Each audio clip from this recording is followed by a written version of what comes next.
I'm Andrew Wasson. Thanks for tuning in to my weekly guitar blog. It is December 2nd, 2012, and this week we're going to run through the harmonies and melodies from my November 30th, 2012 Creative Guitar Studio video lesson titled Improvisation, Phrasing Guitar Lines. Well, the reaction to the intro piece from that video was extremely positive, with a ton of people requesting that I run through the song parts and do a breakdown of the piece. So, I'm not going to waste any time, and I'm just going to start by zooming in on the guitar so we can begin the explanation of the various sections from the piece from that video. In the first section, I used a simple root chord of G, going to the fourth chord of the key center, a C chord. Sometimes I add the D in on second string as well, but the key itself is just G major, and I'm just playing these two chords.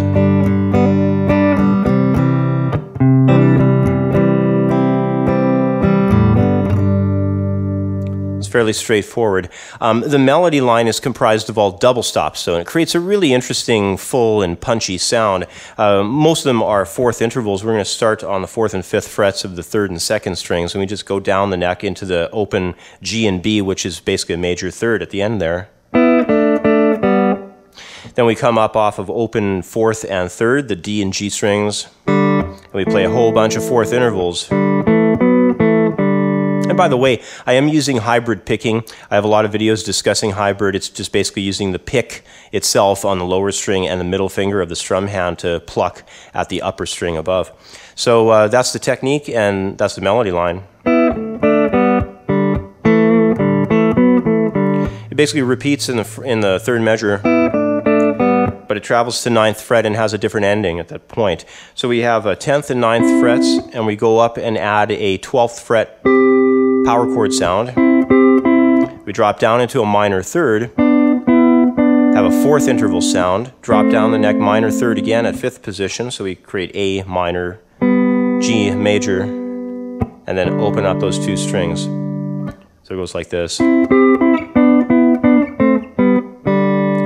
cool little melody. I really like taking melodies like that with double stops. It sounds great. So here's the whole part.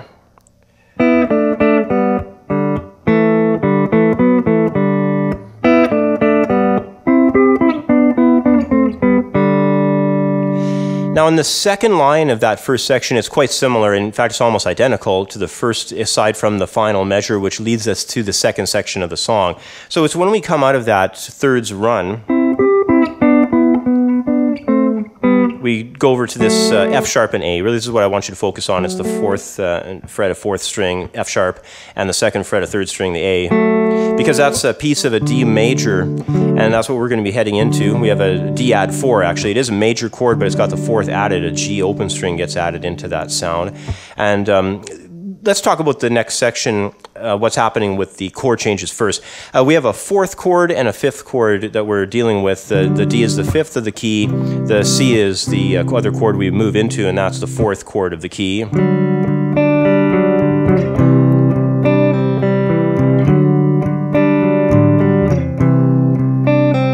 And it wraps up on a G. So that's the rhythm guitar section. You should be aware of those add 4 intervals on a D at the third position. It's a great sound. And also about adding a second into a C as well for an open position C. It's another excellent sound.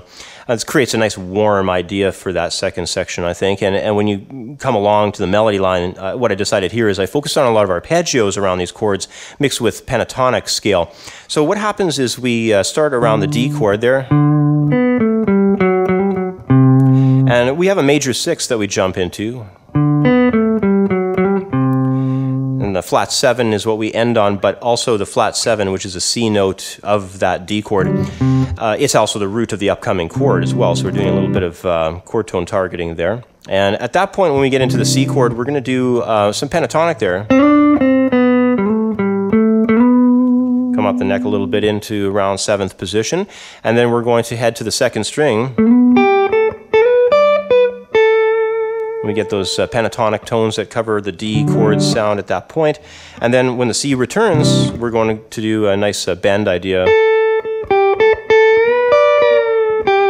Sort of a country style bend.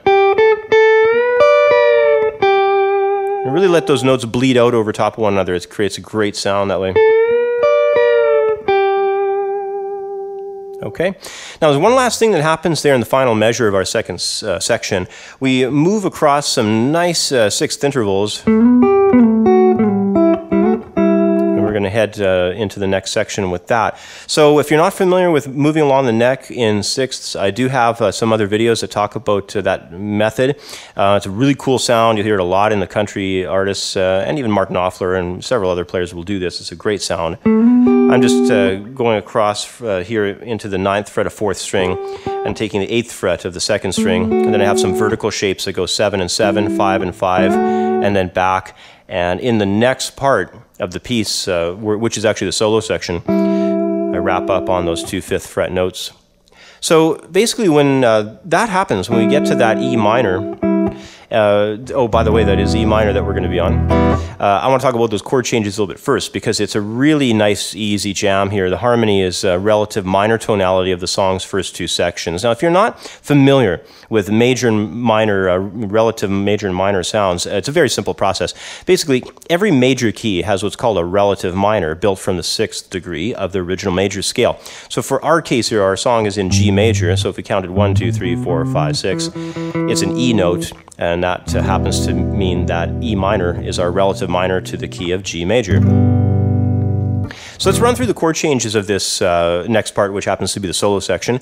It starts on an E minor, big open position style, and then we move into the B minor 7 open position chord. If you're not familiar with that, it's a great chord to know. We have a B on the 2nd fret of 5th string, open 4th, an A on the 2nd fret of 3rd, as well as a D on the 3rd fret of 2nd string, and you can even include another E up there if you want to. It turns it into a minor 11, but it's a great sound. And we move into some C shapes here, again adding that 2nd degree D note in there.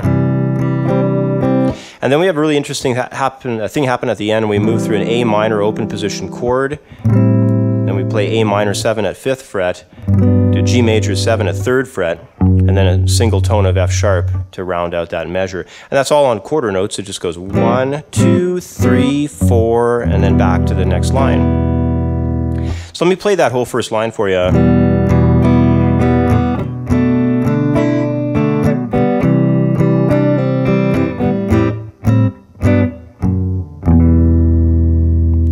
Now in the second part of this solo section, it's almost the exact same idea except for the ending bar. So we still have the E minor, that B sound, and B minor sound, and then the C with the add 2 rolling through a 3rd measure.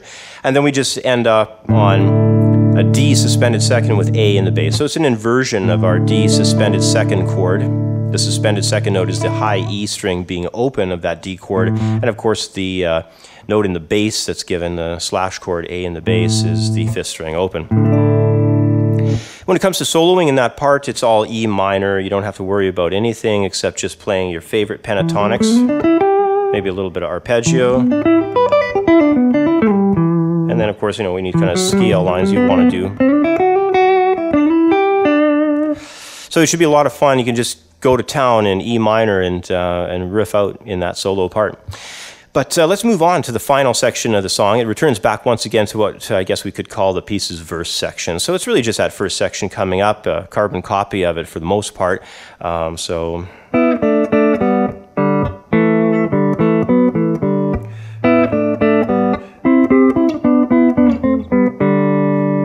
what happens in the second line though, it's all the same more or less, but the ending just wraps up right there on a little interval of G and B, the major interval. So essentially, you can tell it's the exact same thing as the very, very first section that we covered, except for, of course, the ending chord, which wraps up on the G, which is the tonal center of the piece. Well, I hope you've enjoyed checking out this piece. It's not an overly complex song by any stretch, but it does include some nice harmony and double stop movements that I'm sure you'll have fun learning and jamming into your guitar playing. An MP3 jam track will be available for this piece with the handout for the video lesson. That is on my Creative Guitar Studio YouTube channel, and it once again is titled Improvisation, Phrasing Guitar Lines. And you'll find that handout and MP3 jam track on my blog site at andrewwasson.com. Wasson.com under the posts from November 2012.